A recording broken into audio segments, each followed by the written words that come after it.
కానీ ఒక్క అంశం ఆయన లేవనెత్తిన అంశంలో ఒకటి రెగ్యులర్గా నేను కూడా వింటా ఉన్నాను.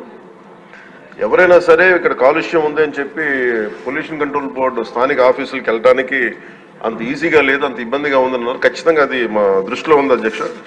డెఫినెట్లీ దాన్ని వాళ్ళు కరెక్టెడ్. ఎవరైనా సరే పొల్యూషన్ ఉంది అనేది మాకు ఇబ్బందిగా ఉంది అని చెప్పి పొల్యూషన్ కంట్రోల్ బోర్డుకి ఏ ఆఫీస్కైనా వెళ్ళేలాగా ఆ చర్యలు తీసుకుంటాం అధ్యక్ష.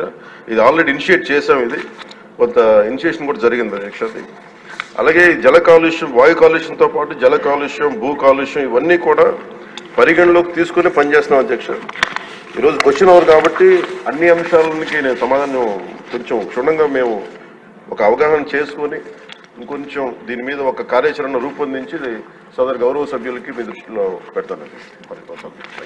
మంత్రి గారు, నా సూచన ఏంటంటే విశాఖపట్నం మీ నగరం మీకు ఇష్టమైన నగరం అంచేత అక్కడ సభ్యులు చెప్పింది మాత్రం వాస్తవం, మీకు కూడా తెలుసు. మీరు ప్రత్యేకంగా ఒకసారి వచ్చి ఇన్స్పెక్ట్ చేస్తే బాగుంటుందని నా ఉద్దేశం. కాకపోతే మనకి ఏముందంటే ఒకసారి అన్ని సంపూర్ణంగా అవగాహన చేసుకొని ఒకసారి, ఎందుకంటే భౌతిక ఒకసారి వెళ్ళి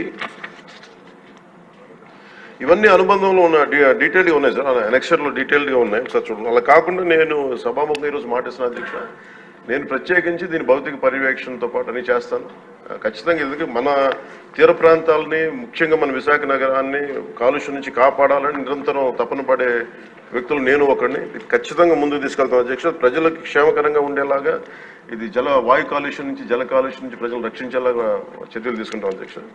అది భౌతికంగా అది నేనే ప్రత్యేకించి సంబంధిత అధికారులతో ముందుకు తీసుకెళ్తాను అధ్యక్ష. Thank you.